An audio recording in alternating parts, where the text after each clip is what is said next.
আসসালামাইকুম। কেমন আছেন সবাই? আমাদের সময়টাতে আমাদের এলাকার মধ্যে বড় ভাই থাকতো অনেক, ছোট ভাই থাকতো অনেক।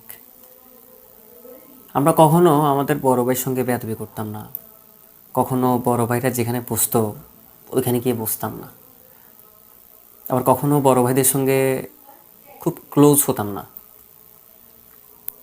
কারণ বড় ভাই তো বড় ভাই, সেটা এলাকার বড় ভাই হোক বা নিজের বড় ভাই হোক, মানে সবার সঙ্গে রেসপেক্ট করতাম, সবাই অনেক ভালোবাসতো কারণ ছোট ছিলাম আমরা। আবার অনেক সময় আচার আচরণ ব্যবহারের কারণেও অনেকে বলতো যে ও খুব ভালো।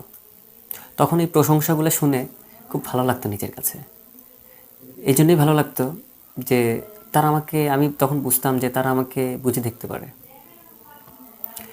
কিন্তু এই জেনারেশনে এসে বা এই সময়টা 2025 সালে এসে আমি কিন্তু এই রকমটা কোনো ছোটো ভাইয়ের কাছ থেকে পাই না।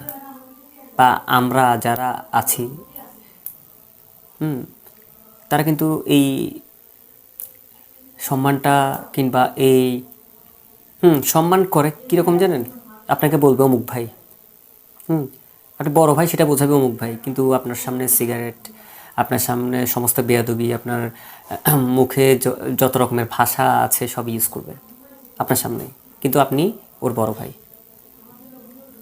সেটাই ওদের আর আমাদের মধ্যে পার্থক্য। কারণ আমাদের জেনারেশনটা ছিল অনেক ভালো একটা জেনারেশন। আমাদের জেনারেশনটায় যারা আমার ভিডিওটা যারা দেখবেন তারাই বুঝতে পারবেন যে ওই ওই সময়টা কতটা ভালো ছিল। কোনো ভেজাল ছিল না, কোনো খারাপ কিছু ছিল না। তো এখন যত সব খারাপ হচ্ছে। তো সবাই ভালো থাকবেন, আর আমার আমার কথাগুলো কমেন্ট অবশ্যই আমাকে রিপ্লাই দিবেন।